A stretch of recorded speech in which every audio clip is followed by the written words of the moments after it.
May kakang gata pa yan, guys. Tingnan natin. Pahinal gata.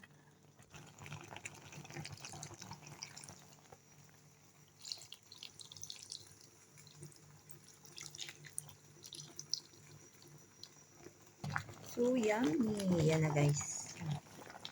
Inana natin yung apoy para maluto na siya ng sarap. Ginataan kong gabi. Laman ng gabi. Taro. Din sa sabi ko.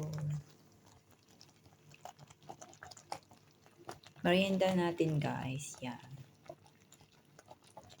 Panahin muna natin yung sabaw. Medyo patuyo-tuyo ng konti. Yan lang. Muna for today. Hindi na po ako nag-video ng ulam. Bye-bye. Ang ulam namin kagabi sinigang na baboy at ngayong lunch laing.